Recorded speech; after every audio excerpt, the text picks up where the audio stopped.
नीट paper फुटी प्रकरणी आरोपी शिवराज मोटेगावकरनं सुनियोजित कट टाकल्याचं सीबीआय तपासात समोर. मोटेगावकरनं आपल्याच कार्यालयात काम करणाऱ्या पीव्ही कुलकर्णीची एनटीए समितीवर वर्णी लावून घेतली. मोटेगावकरनं मनीषा मांढरेचीही एनटीए कमिटीवर वर्णी लावून घेतल्याची माहिती. नीट पेपर फुटी प्रकरणी आरसीसी क्लासच्या शिवराज मोटेगावकरच्या पत्नीला नोटीस बजावली. मोटेगावकरच्या पत्नीला सीबीआयनं चौकशीसाठी पुण्यात बोलावलं. नीट परीक्षेत 23 लाख विद्यार्थ्यांचा शैक्षणिक अपघात झाला. माजी मंत्री सुबोध सावजी यांची टीका. अपघातग्रस्त विद्यार्थ्यांना पंतप्रधान सहाय्यता निधीतून 10 लाख रुपये द्या, तसंच केंद्रीय शिक्षण मंत्र्यांवर सदोष मनुष्यवधाचा गुन्हा दाखल करा, सावजी यांची मागणी. 2024ला नीटचा पेपर फुटला होता, त्याचं पुढे काय झालं? वैद्यकीय अभ्यासक मनोज पिंगळे यांचा सवाल. नीट परीक्षेचं काम आयपीएस अधिकाऱ्यांच्या हातात द्या, पिंगळेंची मागणी.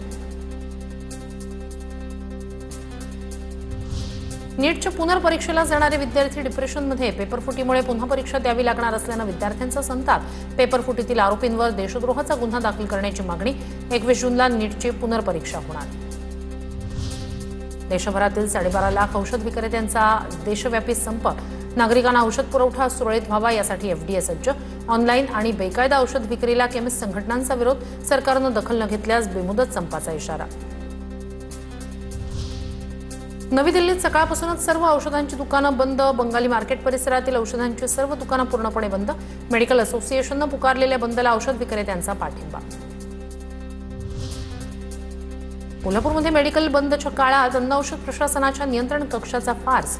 आपत्कालीन सेवेसाठी सज्ज राहण्याचा दावा करणाऱ्या अन्न औषध प्रशासन कार्यालयाला कुलूप. प्रशासनाकडून देण्यात आलेला हेल्पलाईन नंबरही बंद. औषध विक्रेत्यांसह ज्वेलरी संघटनाही संप करण्याच्या तयारीत. संजय राऊत यांचं वक्तव्य. मोदी फडणवीसांनी यावर उत्तर द्यावं. जनतेला आज आपली लढाई स्वतःच लढावी लागणार, राऊतांची प्रतिक्रिया. आता पाहणार आहोत टॉप 9 महत्त्वाच्या बातम्या. पेट्रोल डिझेल 90 पैशांनी महागलं. आठवड्याभरात दुसऱ्यांदा पेट्रोल डिझेलच्या दरात वाढ. तर राज्यात अनेक ठिकाणी पेट्रोल डिझेलसाठी रांगा. पेट्रोल डिझेलसाठी काही ठिकाणी राडे. सोलापूरच्या करमाळामध्ये इंधन टंचाईच्या अफवेमुळे पेट्रोलसाठी कॅन घेऊन वाहनधारकांची गर्दी. पेट्रोल डिझेलचा साठा करण्यासाठी नागरिकांची धावपळ. जालन्याच्या भोकरदन तालुक्यातील हसनाबाद पेट्रोल पंपावर गर्दी. गावातील शेतकरी बांधव हातात कॅन घेऊन पेट्रोल पंपावर टँकर दाखल होताच इंधन घेण्यासाठी नागरिकांची गर्दी. जालन्याच्या जाफराबाद शहरातील पेट्रोल पंपावर नागरिकांची गर्दी. डिझेल घेण्यासाठी कॅन घेऊन नागरिकांची गर्दी. परभणीत पेट्रोल डिझेल भरण्यासाठी पंपावर वाहनांच्या रांगा. वसमत रोडवरील पेट्रोल पंपाबाहेर वाहनांच्या रांगा. अनेक पेट्रोल पंपावर नागरिक पेट्रोल डिझेल भरण्यासाठी कॅन घेऊन दाखल. डिझेल मिळत नसल्यानं नागरिकांकडून गोंधळ. बुलढाणा ते चिखली मार्गावरील पंपावर रात्रीपासूनच वाहनांच्या रांगा. 12 तासापेक्षा जास्त वेळापासून ट्रॅक्टर आणि इतर वाहनं रांगेत. पेट्रोल पंप मालकांकडून नंबर आल्यानंतर फक्त 1000 रुपयांचं डिझेल दिलं जाते. मात्र ओळखीच्या लोकांना वाहनाची टाकी फुल करून दिली जात असल्याचा आरोप.